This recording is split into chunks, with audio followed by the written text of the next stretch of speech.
allegations in the report were about organ harvesting, and they have not been pursued. Instead, by some sleight of hand, as it's called, almost by a trick, they got converted into more general allegations, which have led to the trial of Thatcher and the others. What your viewers may not know and be amused, if you can ever find such things amusing, but interested to know, is that allegations of killing people in order to extract their organs for sale is a familiar narrative within conflicts. It's rather like the familiar narrative within conflicts about how one side can be found playing football with the severed head of somebody from the other side. You hear the allegations, but you do not ever see the game of football. And your viewers may be interested to know that allegations of, as it's called, forced organ harvesting were made by the Serbs against two other groups before they came to make the allegations against Thatcher and Kosovo Albanians.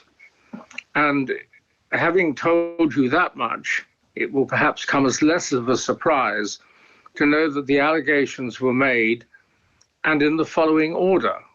First, they were made against the Croats. Well, the first of the three wars, or the three significant wars, was the Croatian War. Second, the allegations were made against the Bosnian Muslims. Well, they were the subject of the Second War. And then they were made against the Kosovo Albanians.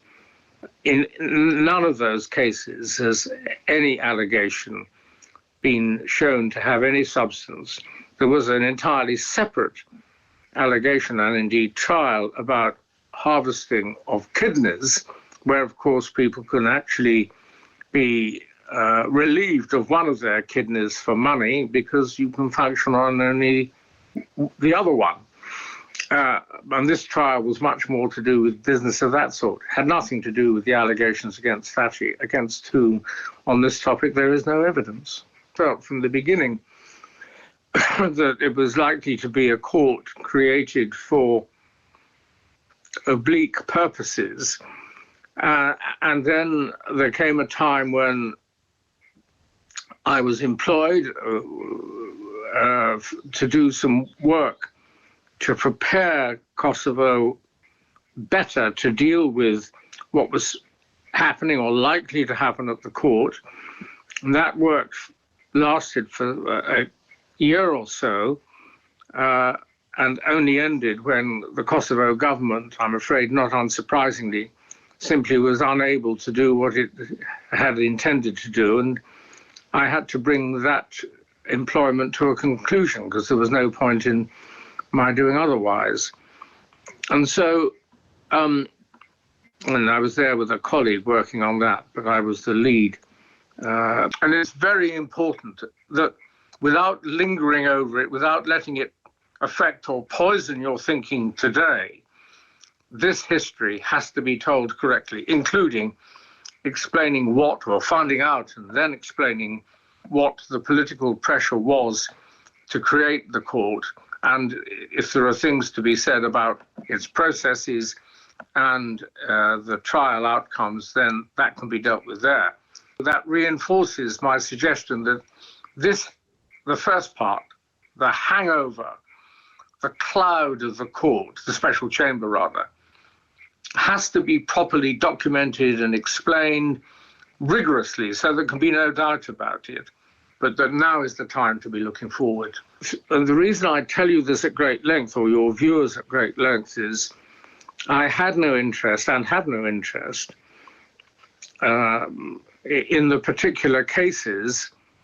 Whether the cases are right or wrong is a matter of indifference to me in a sense, because my concern with was whether they should have been being tried in that court at all, or whether that court should have existed at all. And as to the second question, I was pretty clear that I thought the court should not have come into existence.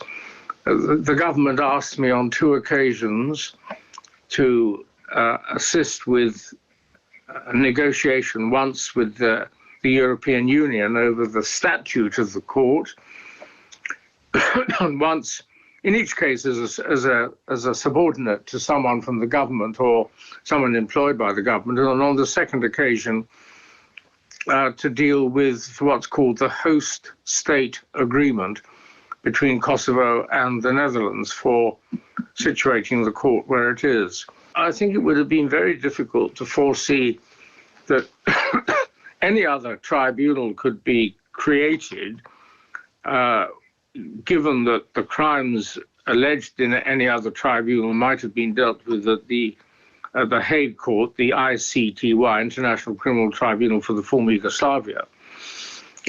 So why have another tribunal? Now, it might be said, well, by the time they decided they may have evidence against Thatcher and the others, the mandate of the Yugoslav tribunal was over, but there was nothing to stop people asking for an extension of the mandate, so it could have been dealt with there.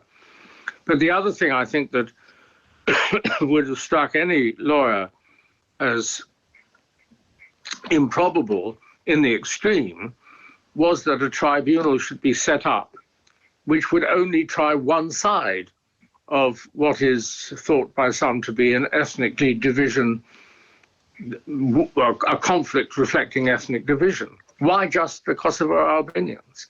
And I don't think if you were to raise that with any lawyer anywhere, they'd think that a normal thing to happen. So it was, although I never thought about the creation of this tribunal, had I would never have expected one of this kind.